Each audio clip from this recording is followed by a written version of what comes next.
What happens when a prince thinks he can rewrite history on live television and gets called out by one of America's sharpest hosts? Well, you're about to find out because tonight we're diving into the most explosive late-night television moment that had security escorting royalty right out the door. Make sure you hit that subscribe button and drop a comment, because this story gets wilder by the minute.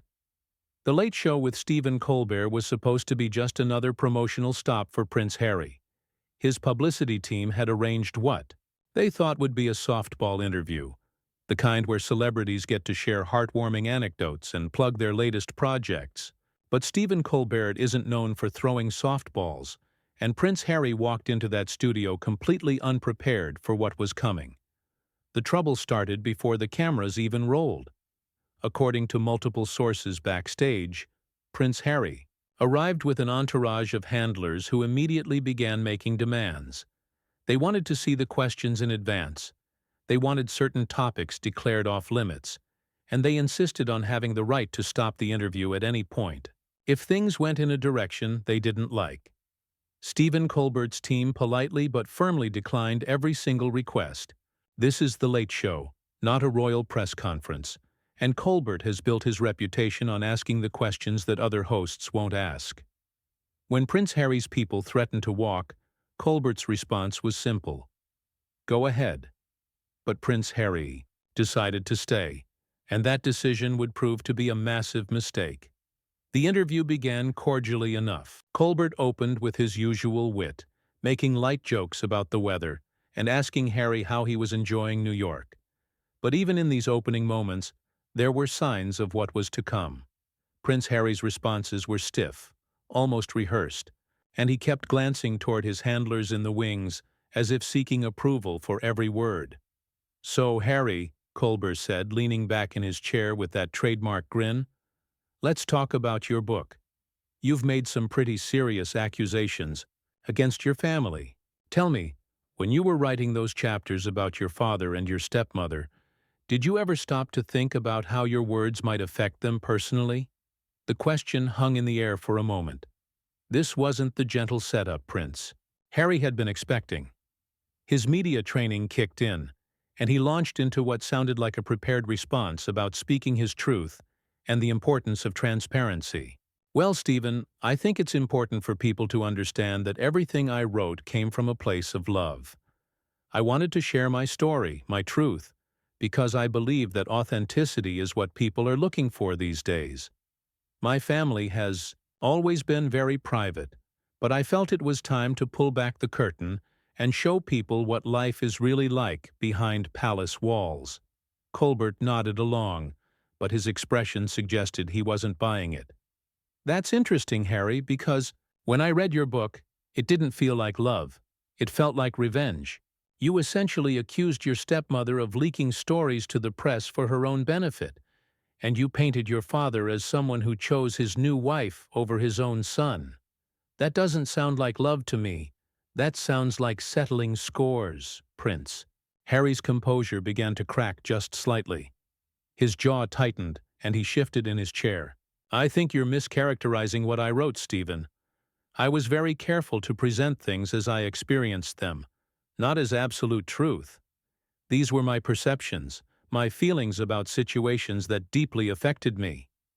"Your perceptions," Colbert repeated, his tone becoming more pointed.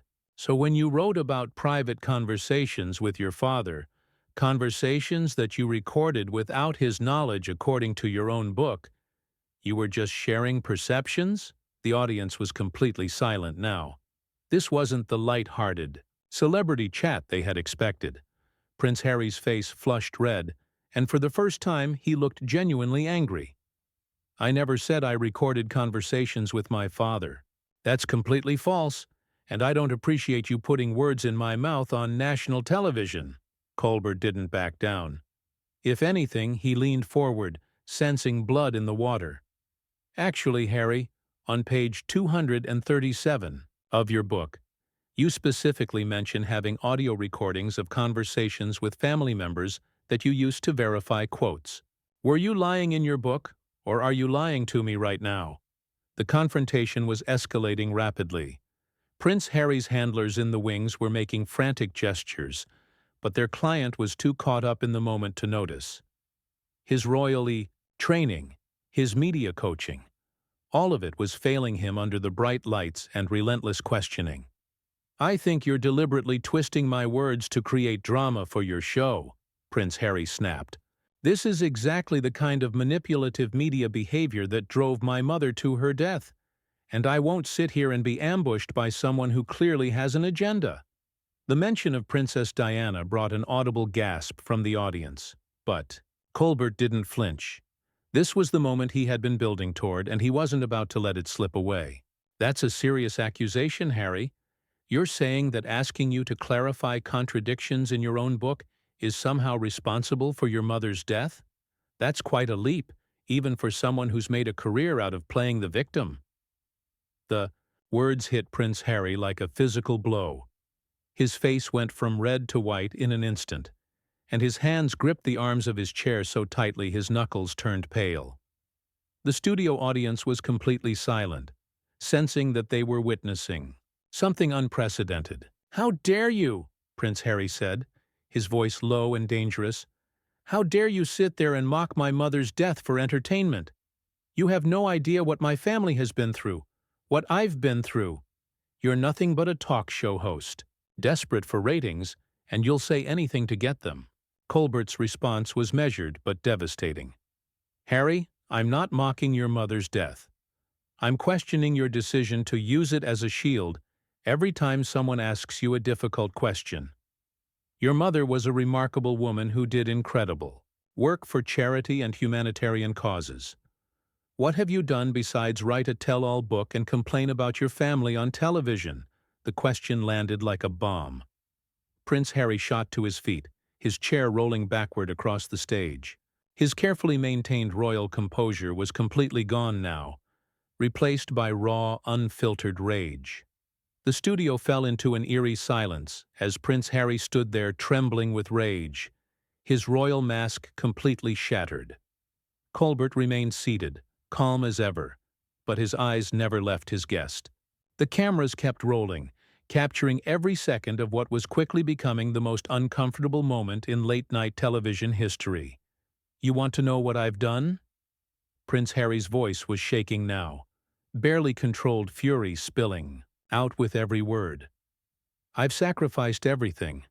I gave up my title, my country, my family, all so I could speak the truth about the corruption and racism that exists within the most powerful institution in Britain. And people like you, people who've never had to make a real sacrifice in their lives, sit there and judge me for it." Colbert's eyebrows raised slightly. "Sacrificed everything? Harry, you live in a $16 million mansion in Montecito. You've signed deals worth hundreds of millions of dollars. You're literally being paid massive sums of money to trash your own family. If that's sacrifice, then I'd like to know where I can sign up for some of that suffering." The audience let out a few nervous chuckles, but the tension in the room was suffocating. Prince Harry's handlers were frantically trying to get his attention from the wings, making cutting motions across their throats, but he was too far gone to notice or care. "You think this is funny?" Prince Harry whirled around to face the audience, his voice rising to a near shout. "You people laugh while my wife was driven to the brink of suicide by the same racist institution that killed my mother. You laugh while my children grow up knowing their own family rejected them before they were even born." The audience fell silent again, the uncomfortable energy in the room now almost unbearable. Colbert saw an opening and took it. "Harry, with all due respect, your wife wasn't driven to anything by your family. According to your own book, she was struggling with mental health issues before she even met you. And as for your children being rejected, didn't your father offer to pay for their security and education? Didn't your grandmother personally invite Meghan to spend time with her before the wedding? You've painted everyone else as the villain in your story, but what if you're the common denominator in all this drama?" That did it. Prince Harry spun back around, his finger pointing directly at Colbert's face. "Don't you dare psychoanalyze me, you pathetic excuse for a journalist. You sit behind that desk making jokes for a living, while real people face real consequences for telling the truth. My grandmother was manipulated by courtiers who filled her head with lies about my wife. My father chose his position over his own son. And my brother sold me out to protect his own image. Colbert leaned back slightly, but his voice remained steady. So everyone else is wrong, and you're the only one telling the truth? That's convenient. Tell me, Harry, when you decided to secretly record conversations with your family members, when you were taking notes during private moments so you could later include them in your book, did it ever occur to you that maybe, just maybe, you were the one betraying their trust? Prince Harry's face went completely white, then flushed red again. I never recorded anyone without their knowledge. That's a lie, and I demand you retract it immediately. Page 237, Colbert repeated calmly. Your own words, Harry. You wrote about using audio recordings to verify quotes for accuracy. Were you lying then, or are you lying now? Because it has to be one or the other. Prince, Harry was silent for a long moment, his breathing heavy and labored. When he finally spoke, his voice was low and menacing. You're twisting my words. You're taking things out of context to make me look bad, just like every other member of the corrupt media establishment. Colbert shook his head. Harry, I'm reading your exact words from your own book. If they make you look bad, that's not my fault, that's yours. You chose to write them, you chose to publish them, and you chose to profit from them. Own your choices. The prince began pacing now, his hands gesturing wildly as he spoke. You have no idea what it's like to have your entire life dissected by people who don't know you, who don't understand the pressures, the expectations, the constant scrutiny. Everything I did to protect my family, to give my children a better life than the one I had. By publicly humiliating their grandparents, Colbert shot back. By ensuring that every embarrassing family secret is now public knowledge? By making sure that your children will grow up knowing that their father chose money and fame over family loyalty? That's protection? Prince Harry stopped pacing and stared at Colbert with undisguised hatred. You don't get to lecture me about family loyalty. You don't know what my family put me through. You don't know about the private conversations, the threats, the ultimatums. Then tell me, Colbert said, spreading his hands wide. Instead of speaking in vague generalities about threats and ultimatums, give me specifics. What exactly did your father threaten you with? What ultimatum did your brother give you? Because from where I'm sitting, it looks like they tried to help you, and you repaid them by writing a book designed to destroy their reputations. Prince Harry's mouth opened and closed several times, but no words came out. He had painted himself into a corner with his own rhetoric, and now he was being called to provide evidence for claims he had been making for years without challenge. I don't have to justify anything to you, he finally said, his voice cracking slightly. I don't have to sit here and be interrogated like some kind of criminal. I came here in good faith to have a conversation, not to be ambushed by someone with a clear agenda. Colbert's response was swift and merciless. Harry, you came here to promote a book where you accuse your family of racism, betrayal, and emotional abuse. You've spent years making these accusations in public, profiting from them, building your entire post-royal career on them. And now, when someone finally asks you to back them up with facts instead of feelings, you want to play the victim again? The confrontation had reached a boiling point. Prince Harry's chest was heaving, his fists clenched at his sides, his face a mask of pure rage. The studio audience sat in stunned silence, witnessing what felt like a complete psychological breakdown happening in real time. This interview is over, Prince Harry declared, his voice hoarse from shouting. I will not sit here and be disrespected by someone who clearly has no intention of having an honest conversation. But Colbert wasn't finished. Harry, the honest conversation is exactly what we're having. For the first time in years, someone is asking you direct questions about your claims, instead of just nodding along sympathetically. If you can't handle that, if you can't defend your own accusations when challenged, then maybe you shouldn't have made them in the first place. Prince Harry took a step toward the desk, his body language clearly aggressive now. Security guards, who had been positioned discreetly around the studio, began moving closer to the stage. The security guards were now positioned at the edge of the stage, their presence impossible to ignore. But Prince Harry seemed oblivious to everything except his rage toward the man sitting calmly behind the desk. He took another step forward, his fingers still pointing accusingly at Colbert. "You think you're so clever, don't you?" Prince Harry's voice was now a mixture of fury and desperation. "Sitting there with your smug little smile, thinking you've caught me in some kind of trap. But you're nothing. You're absolutely nothing, compared to what I've been through, what my family has endured." Colbert remained perfectly still, his hands folded on the desk. "Harry, I'm not trying to trap you. I'm asking you to explain the contradictions in your own story. If that feels like a trap, maybe it's because your story doesn't hold up under scrutiny." "My story?" Prince Harry laughed, but there was no humor in it, only bitterness. "My story is that I watched my mother die because of people like you. My story is that I watched my wife suffer the same treatment, and I decided to do something about it.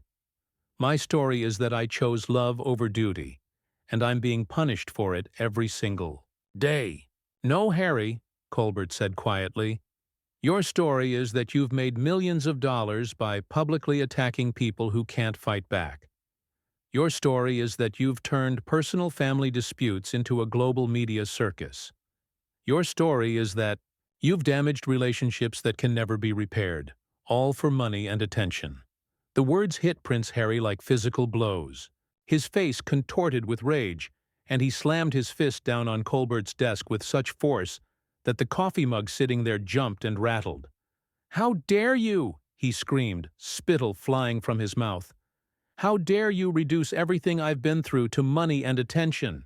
You have no idea what it's like to be born into a system that treats you like a commodity, that uses you for their own purposes and then discards you when you're no longer useful." The studio audience was now visibly uncomfortable, some people shifting in their seats, others looking toward the exits. This had gone far beyond uncomfortable television. This was a man having a complete breakdown on live television. Colbert's voice remained calm, almost gentle. "Harry, nobody forced you to write that book. Nobody forced you to do these interviews. Nobody forced you to sign those media deals. You made those choices because they were profitable, and now you're angry because someone is finally asking you to take responsibility for them." "Responsibility?" Prince Harry's voice cracked on the word. "I've taken more responsibility than anyone in my family ever has. I've admitted my mistakes. I've apologized for my behavior. I've tried to make amends. But it's never enough, is it? Nothing I do will ever be enough because I committed the ultimate sin. I told the truth about the precious royal family." "The truth?" Colbert leaned forward slightly. "Harry, let me ask you something. In all these interviews, in your book, in all your public statements, have you ever once admitted that you might have been wrong about something? Have you ever considered that maybe your perception of events wasn't the only valid one? Have you ever taken responsibility for your own role in the breakdown of these relationships?" The question hung in the air like a challenge. Prince Harry opened his mouth to respond, then closed it again. His hands were shaking now, and sweat was visible on his forehead despite the cool studio temperature. "I don't have to justify myself to you," he said finally, but his voice had lost its earlier fire. "I don't have to sit here and be lectured by someone who makes a living mocking people for entertainment." "You're right," Colbert said simply. "You don't have to justify yourself to me, but you've spent years justifying yourself to the world, and when someone finally asks you hard questions about those justifications, you fall apart. Maybe the problem isn't with the questions, Harry. Maybe the problem is with your answers." That was the final straw. Prince Harry's composure completely shattered. He grabbed the edge of Colbert's desk and leaned across it, his face inches from the host's. "You want to know the truth?" he screamed. "The truth is that my family destroyed my life long before I ever wrote a single word about them. The truth is that they made me into this, and now they get to sit back and watch while people like you tear me apart for their entertainment. The truth is that I hate what I've become, but I can't stop because it's the only weapon I have left." The admission seemed to surprise even Prince Harry himself. He straightened up, his eyes wide with the realization of what he had just said on live television. But instead of retreating, he doubled down. "Yes, I hate what I've become," he continued, his voice now eerily calm. "But I'd rather be hated for telling the truth than loved for living a lie. At least I'm authentic. At least I'm real. Unlike my family, who are nothing but empty symbols propped up by centuries of unearned privilege." Colbert seized the moment. "So this is all about revenge, then? All the talk about protecting your family, about speaking your truth, about healing and moving forward, it's all just elaborate justification for getting back at people who hurt you?" Prince Harry stared at him for a long moment, his breathing heavy. When he spoke, his voice was barely above a whisper, but the microphones picked up every word. "Maybe it is," he said. "Maybe everything I've done has been about revenge. Maybe I wanted them to hurt the way they made me hurt. Maybe I wanted the world to see them the way I see them. And you know what? I'm not sorry. They had this coming." The studio fell into complete silence. Even the camera operators seemed frozen, unsure whether they should keep filming or look away. Prince Harry had just admitted, on live television, that his entire post-royal career had been motivated by revenge against his own family. Colbert looked genuinely stunned for the first time in the interview. "Harry, do you realize what you just said?" The question seemed to snap Prince Harry back to reality. He looked around the studio at the cameras, at the audience, at the security guards who were now very close to the stage. The magnitude of his admission began to sink in. I didn't mean," he stammered, but it was too late. The words were out there, broadcast live to millions of viewers. "Ladies and gentlemen," Colbert said, addressing the audience and cameras, "I think we need to take a break." But Prince Harry wasn't finished. "No," he said, his voice rising again. "No, we're not taking a break. You wanted the truth. Well, here it is. I've spent my entire adult life being told what I can and can't say, what I can and can't do, who I can and can't be. Well, I'm done with that. I'm done pretending to be someone I'm not, for the comfort of people who never cared about me anyway." He turned to face the audience directly. "You want to know why I really left? It wasn't because of racism, though that was part of it. It wasn't because of media pressure, though that was real too. I left because I realized that my family would sacrifice me without hesitation to protect the institution. I realized that I was expendable, that I always had been."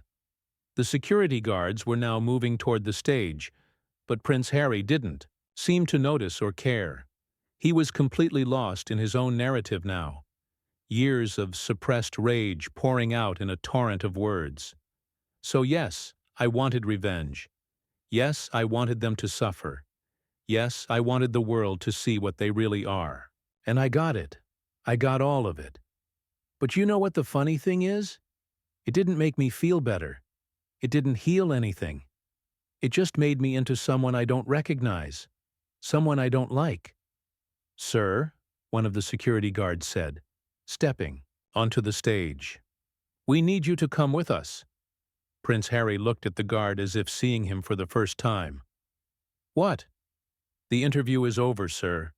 We need you to leave the stage." The reality of the situation finally hit Prince Harry. He looked around wildly at Colbert, at the cameras, at the audience, all staring at him with a mixture of shock and pity. "You can't do this to me," he said to Colbert. "You can't ambush me like this and then have me thrown out." Colbert's voice was gentle but firm. "Harry, you did this to yourself. Nobody forced you to say what you said. Nobody forced you to admit that everything you've done was motivated by revenge. You chose to say those things, and now you have to live with the consequences. The security guards had reached Prince Harry now, one on each side. "Sir, please come with us." "This isn't over," Prince Harry said, but his voice had lost all its earlier fire. He sounded tired, defeated, broken. "This isn't over." As the guards escorted him off the stage, Colbert turned to the camera. "We'll be right back," he said simply. But they wouldn't be right back, not really. The interview was over, and with it, any remaining credibility Prince Harry might have had. He had revealed himself completely, stripped away all pretense, and shown the world exactly who he had become. The most shocking part wasn't his admission of revenge. It was the moment of clarity when he realized what he had done to himself in pursuit of that revenge. For just a moment, viewers had seen not the angry prince or the professional victim, but a broken man who had destroyed his own life in his quest to destroy others. So what do you think? Was Prince Harry's complete meltdown inevitable, or could he have handled the situation differently? Drop your thoughts in the comments below, and don't forget to subscribe for more explosive celebrity moments that you won't see anywhere else.